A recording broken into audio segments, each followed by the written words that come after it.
माना कि थक हार कर उसकी आंखें बंद होती हैं, पर माँ जब सोती है तब भी फिक्रमंद होती है।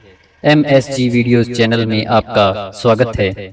आज की कहानी एक ऐसी कहानी है जिसे सुनने के बाद शायद आपकी आंखों में आंसू आ जाएं। मैंने जब इसे पढ़ा तो मेरी आंखों में आंसू थे।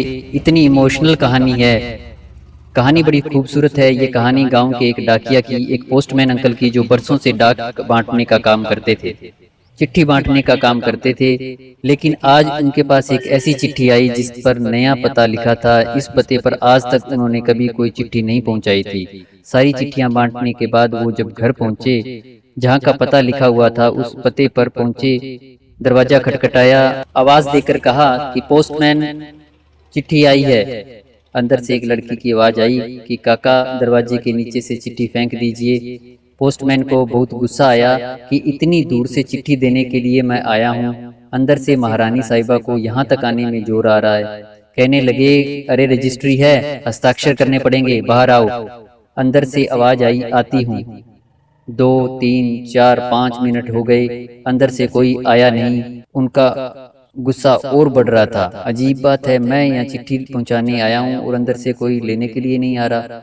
अंदर से 5 मिनट के बाद तकरीबन दरवाजा खुला। 12-13 साल की एक लड़की थी। उसने दरवाजा खोला। डाकिया साहब जो थे वो चौंक गए। उस 12-13 साल लड़की के पैर नहीं थे। उन्हें गलानी होने लगी। गिल्ट महसूस होने लगा कि मैं इतनी देर से, मैं 5 मिनट भी नहीं वेट कर पाया। ये कहते इससे पहले कि उस लड़की ने कहा कि माफ कीजिएगा काका, आने में थोड़ी देर हो गई। लाइए मेरी चिट्ठी कहाँ है, कहाँ हस्ताक्षर करने हैं, बताइए। उसके बाद ये डाकिया जो थे उन्होंने आशीर्वाद दिया और फिर चले गए। 10-12 दिन के बाद में फिर से वही चिट्ठी आई, उसी पते पर। अब की बार वहां जाने के लिए ये और भी उत्सुक थे। पोस्टमैन पहुंचे, दरवाजा खटखटाया और कहा, चिट्ठी है, दरवाजे के नीचे से फेंक रहा हूँ, मत आना दरवाजे तक।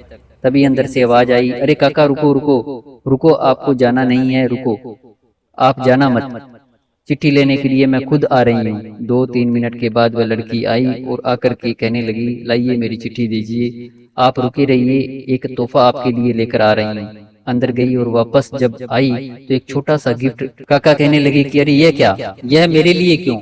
लड़की ने कहा कि यह सब रख लीजिए, ज्यादा कुछ मत बोलिए, अपने दफ्तर जाकर खोल लीजिएगा, तब तक खोलना नहीं, वादा रहा। पोस्ट बच्ची को आशीर्वाद देकर के अपने दफ्तर आ गए। दफ्तर आकर के गिफ्ट खोला, बॉक्स खोला तो उसमें उनकी चप्पलें थी। नंगे पैर डाक बांट रहे थे, किसी ने ध्यान नहीं दिया, लेकिन उस बच्ची ने ध्यान दिया और अपने काका के लिए चप्पल गिफ्ट कर दी। उनकी आंखें नम थी, रो रहे थे और सोच रहे थे कि उस बिटिया ने मुझे चप्पल तो गिफ्ट कर दी, लेकिन मैं उसके लिए पैर कहाँ से लाऊंगा।